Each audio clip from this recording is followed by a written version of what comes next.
Good morning and welcome everybody to BusinessWise Insiders for January 2024, our first of the year. Thank you for attending. In a moment, I'll start the presentation, which will run for about 20 minutes. And after the presentation, we'll gather back together in a group and you'll get a chance to introduce yourselves, ask questions, share ideas about today's topic or anything else that's on your mind here at the start of the new year. If you do have questions during the presentation, you can either ask them in the chat window or save them for the breakout discussion.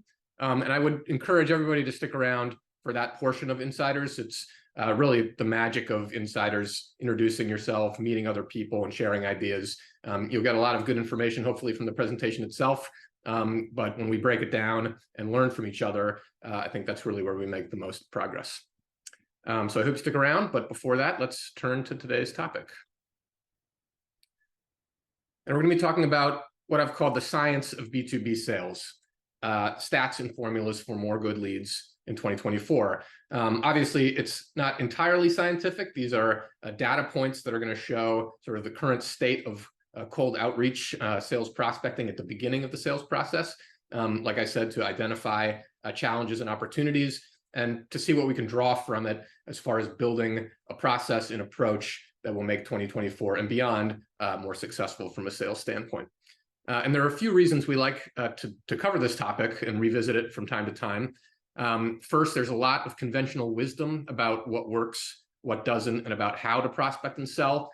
And it's easy to overlook the fact that there are actual hard numbers that can help guide your prospecting strategy and make it more successful. So something you may have heard 5 or 10 years ago may not be true anymore, and you may be sticking to a strategy that isn't lined up with sort of the current state of affairs. And so looking at these numbers can help bring us up to date as far as what's working and what isn't in B2B sales. And then second, the numbers we'll cover today or next year or the year after that offer a snapshot of the current state of B2B business development, including the trends that are likely to shape our profession for the coming 12 to 24 months.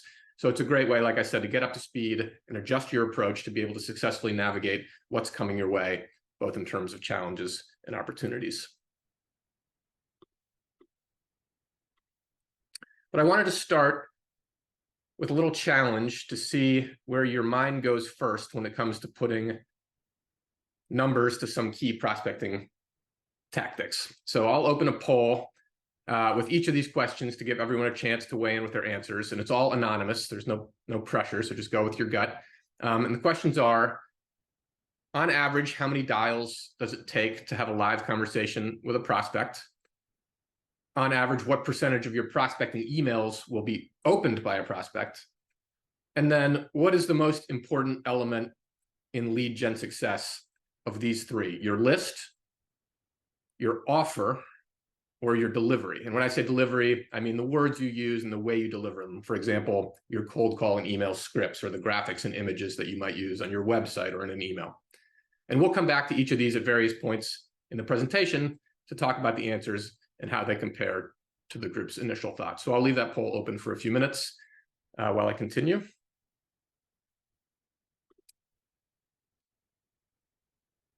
So an important point here is that it doesn't really matter whether you consider yourself a sales artist, where you read people, trust your instincts, and are confident you'll put on your best performance when it counts, or whether you consider yourself more of a sales scientist, where you have a go-to process based on careful analysis of what works.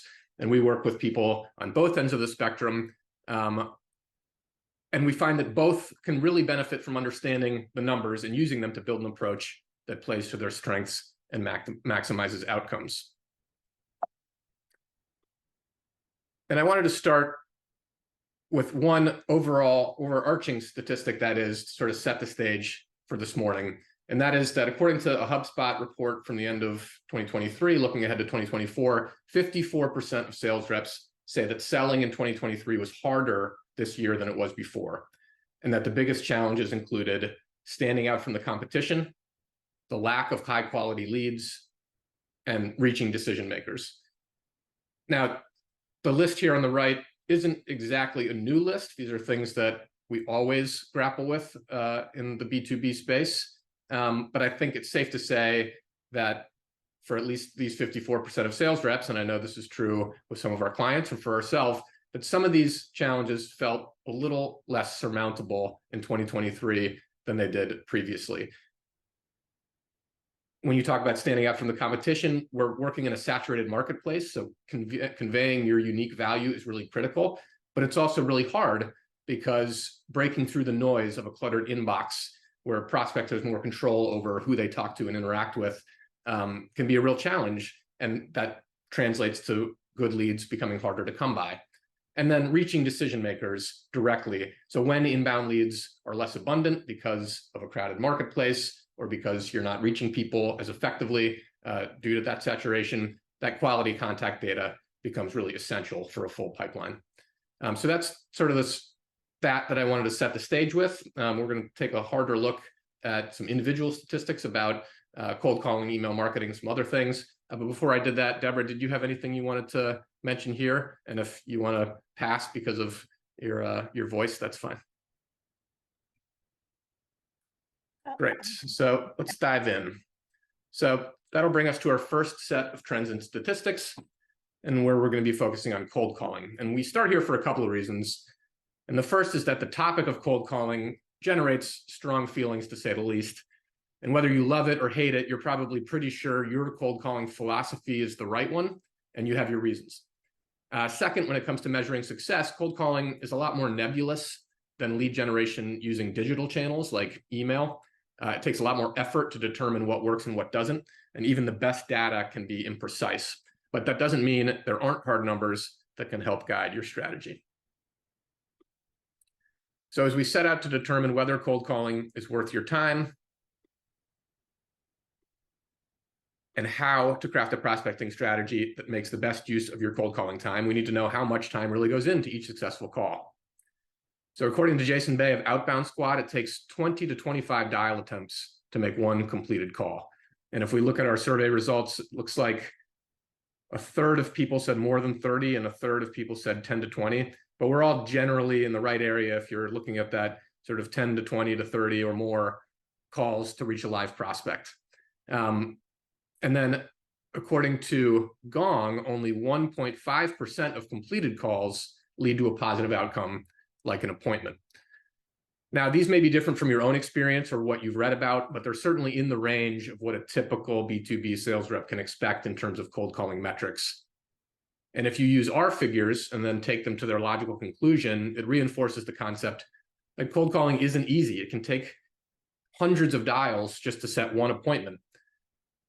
But there's also an optimistic way to look at these statistics, and that's because the average sales rep isn't very good. The best sales reps, using the right combination of tools, knowledge, and skills, can achieve much better results than what you're seeing here. And the most important thing you can do is to spend your cold call time wisely.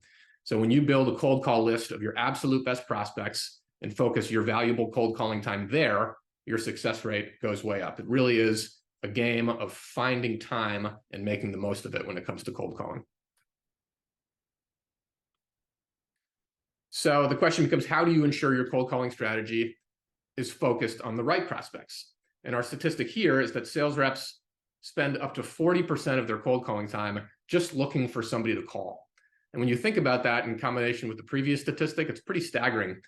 With so many dials required to complete one call, every second of your cold calling time is really precious. And then some reps are spending as much as 40% of that time not making dials at all, instead searching for people to call in the first place.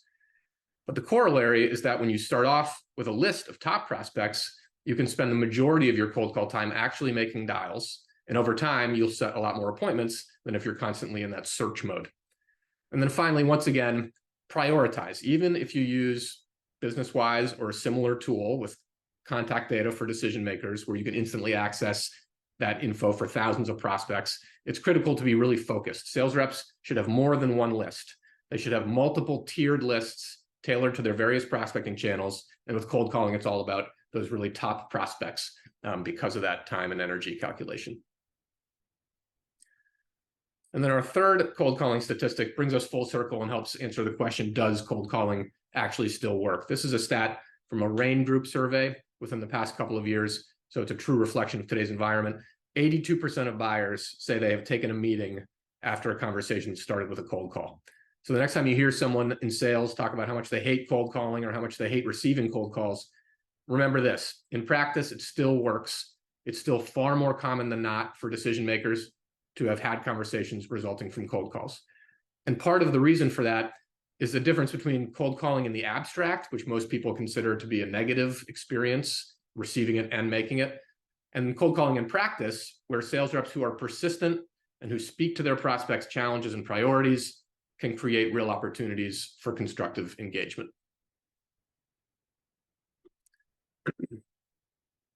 And then moving on, here's one stat that really shows how much the B2B sales landscape has changed over the years.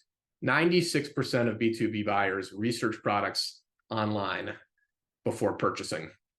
And I read yesterday that this has only increased because of tools like artificial intelligence, which can help help buyers compare products more quickly and in a different way than they could before. Last year, the number I cited for this statistic was 90% from a different study. So if anything, it seems like this trend is increasing. And this probably isn't all that surprising, given the explosion of digital selling over the past several years, but the point it underscores may not be what you expect. Since buyers are more informed than ever, your role as a sales rep has fundamentally changed. Your job is no longer to identify pain as a way to introduce prospects to your solution. In other words, to introduce new choices in their path to solve problems and address priorities. Instead, your job is to streamline and clarify your prospects' choices by offering information and insights that they don't already have. And as a result, despite the fact that we operate in an increasingly digital landscape, the value of human guidance has increased. And the best way to deliver that guidance is in an actual human conversation, like a cold call. So to close out this section, I just wanted to give a few quick bonus stats related to voicemail. 60 to 80% of calls go to voicemail these days, and only 10% are returned. And in spite of that fact, 48% of sales reps never make a follow-up after one cold call. And then 70 is the number of voicemails the average sales rep leaves per day. And the point here is that voicemail is increasingly a really critical element of a successful cold calling strategy. So I wanted to offer a few tips that you may want to try to improve your voicemails and generate more callbacks. Number one is pairing voicemail with email. So don't rely solely on voicemail. Use it to set up a follow-up email. Two good ideas for content in your voicemail: referencing an opportunity, so mentioning a benefit or opportunity specific to your prospect that you can help provide, or referencing a competitor, so somebody that you work with that is a competitor to your prospect is a good way of flipping a switch in their mind and encouraging a callback. And then just some blocking and tackling. You want to keep it short. Don't overwhelm your prospect with too many words. Keep your voicemails maybe 25 seconds or less. Repeat your contact info to make it easy as possible for your prospect to return your call. And then really critically, practice your voicemails. This is just you talking into a microphone with no prospect on the other end. So you have no excuse for sounding too rigid or unpracticed. Really rehearse your voicemail before you leave it to sound as comfortable and confident as possible. Okay, so moving on, that brings us to our second set of statistics, and this time we're going to be dealing with email prospecting. And 2 points before I dive into this section. First, we all send and receive a lot of emails, but for the purposes of this presentation, we're focusing on one specific kind of email, and that's the kind of email that a sales rep sends with the goal of starting a conversation with a prospect. If you're not already sending these kinds of emails and campaigns on a regular basis with a well-considered strategy, we'd be more than happy to discuss how and why you should start. But secondly, I want to encourage you to think about cold calling stats, which we just talked about, and email prospecting stats, not as two separate sets of information about two distinct prospecting methods. Instead, think about what the stats about cold calling say about the relative merits of email prospecting and vice versa. Because the ultimate goal is to find the right mix of prospecting methods and how precisely to use those different methods in concert with each other to achieve the best results for your effort. So we started our cold call stats with dial attempts required to complete calls and set appointments. And similarly, I wanted to start our email prospecting section with some baseline figures about what you should expect as far as opens and replies. As our clients know, we offer email lead gen services using a couple of different approaches. And what we typically see as far as results are an open rate in the range of 10 to 25% for an individual email and a reply rate in the range of 0.5 percentage point to 3%. And I can see from the results that most people see or expect less than 10% open rate. So this number should encourage you a little bit. But of course, open rates are not the whole story or even the biggest part of the story. What you want is replies that you can turn into conversations. And the point here are to maintain realistic expectations. People are busy, increasingly so. Inboxes are cluttered, and it may not be the right time for your prospect. And then repetition is key. Email regularly to increase the odds that you're in front of your prospect at the right time. And then finally, because email prospecting is easily measurable, you know pretty quickly if a particular strategy is working, so you can continuously refine and improve it over time. So our second email prospecting statistic gets at the most common objection to email lead gen, which comes from both senders and receivers of email. Cold email amounts to spam. Now, this stat is a pretty strong argument against that notion. 57% of email recipients only consider message spam, not when it's unsolicited, that is not when they receive it from somebody that they don't know, but because it isn't relevant to their needs and priorities. So just like with cold calling, if you root your email prospecting strategy in providing value to your prospects, they're much less likely to have a negative reaction to it, to consider it spam in the first place. And then building on that previous statistic about open and reply rates, value and relevance in email prospecting often comes down to demonstrating what the prospect gets from an appointment, even if they never become a client. It's that value that will turn not interested into a conversation and ultimately into a meeting.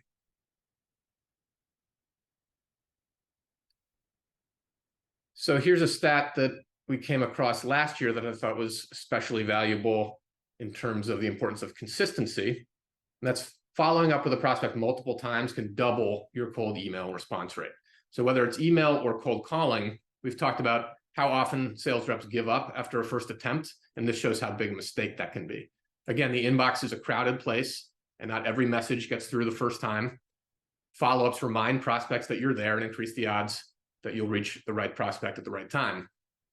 And then finally, when it comes to ensuring regular, consistent follow-up, I can't say enough about the power of automated campaigns where you send a series of sequenced emails to your prospects.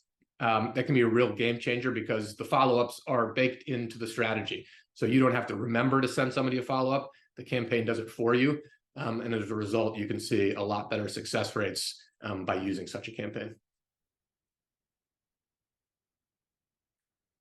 And then finally, to return to the point that the effectiveness of email isn't independent from the effectiveness of cold calling and vice versa, here's a stat that really drives that point home.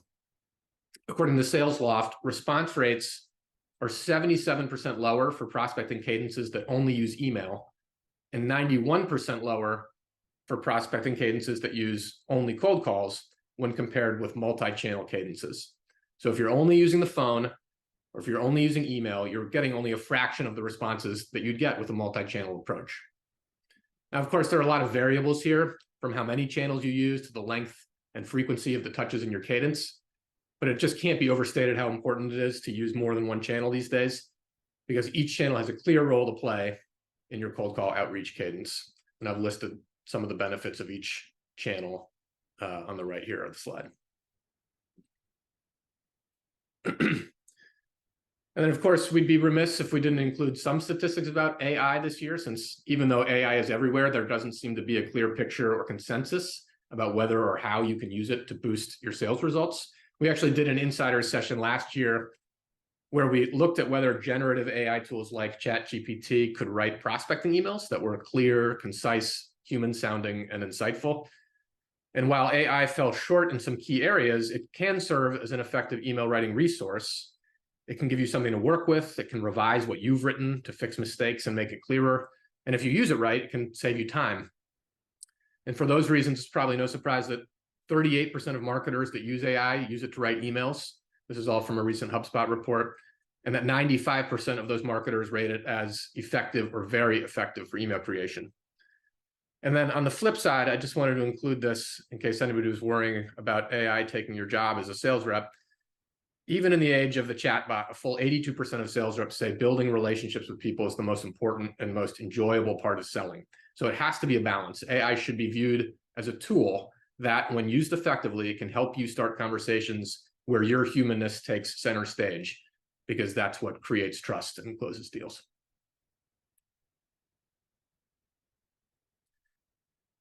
Okay, so now we're going to turn away from statistics and toward a few sort of framework formulas that we like to use to help our clients generate more and better leads. These aren't necessarily scientific, hard and fast rules, but frameworks, as I mentioned, that can help ensure your focus is in the right place, that you have the right mindset and perspective. And the first, and we've talked about this many times over the years, is what we call the 40-40-20 rule, and I'm sure you've heard or read about it in some shape or form. We talk about it in relation to all aspects of sales and lead generation, and it really helps us stay focused on the big picture. And it's the idea that the vast majority of your lead gen success comes from two basic concepts: your list and your offer. So often sales reps are focused on the other, and I'm looking at the survey results and I see that a full 2/3 of us said that the delivery, words, presentation, etc., were responsible for driving lead gen success. It's really the flip of that. We can kind of forget how important our list is, or we overlook how important it is to invest time in crafting a list that's really focused. But if you think about it, if you start off by focusing on who you're talking to and the value you're providing to those prospects, your biz dev strategy will be way ahead of the game. So here's another way to think about it. If your cold calling or email prospecting isn't generating the results that you'd expect, your first instinct might be to tweak your cold call script or to change your email subject line. Instead, think about who you're targeting and whether you're providing real value at every step of the process. If you address those metrics, you may find that your basic scripts are just fine and that you were just talking to the wrong people or too many of the wrong people in the first place. And that was the underlying fundamentals that needed more attention.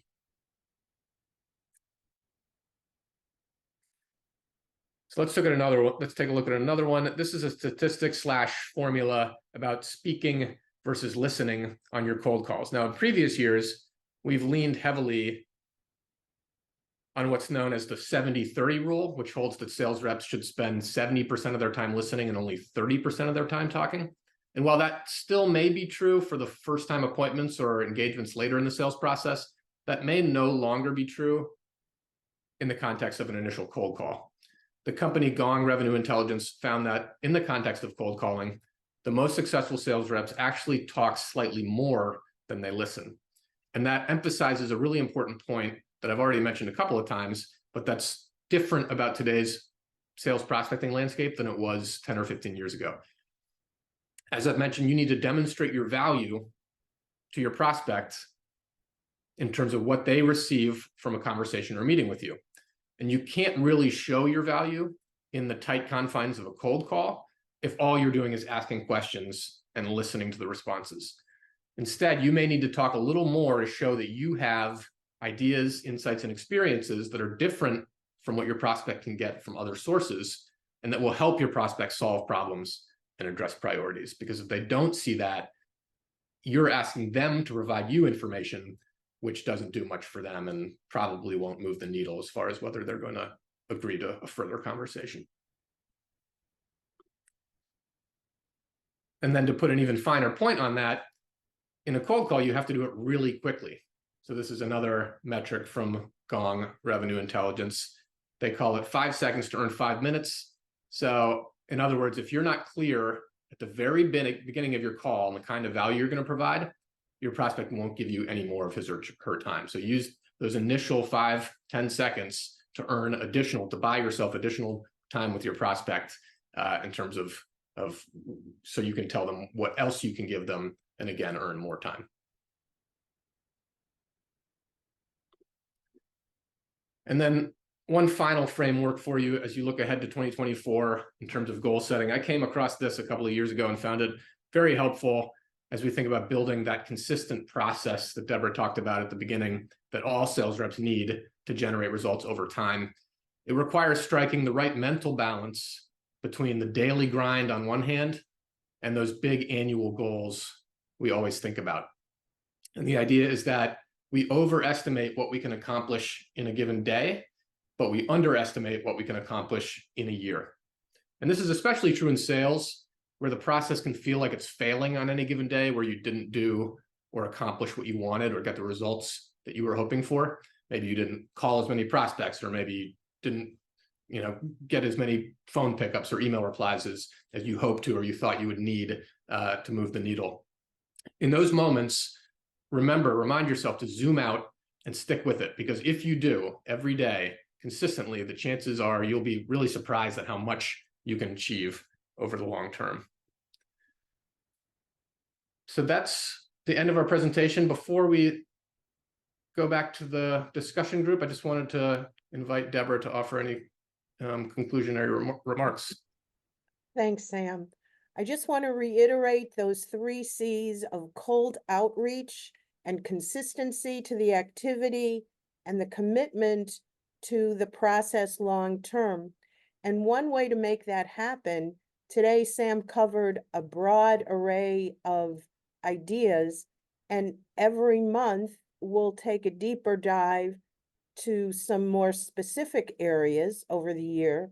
So my ask is that you take your calendar and put in this meeting for the second Tuesday of every month, and that way you don't have to think about it. And please join us not only next month, but every month you can. We'll be here trying to help you with new ideas on new business development. Thanks, Deb. I reiterate what Deb said. Please add us to your calendar. But thank you very much for attending today, and hope you stick around for the breakout session.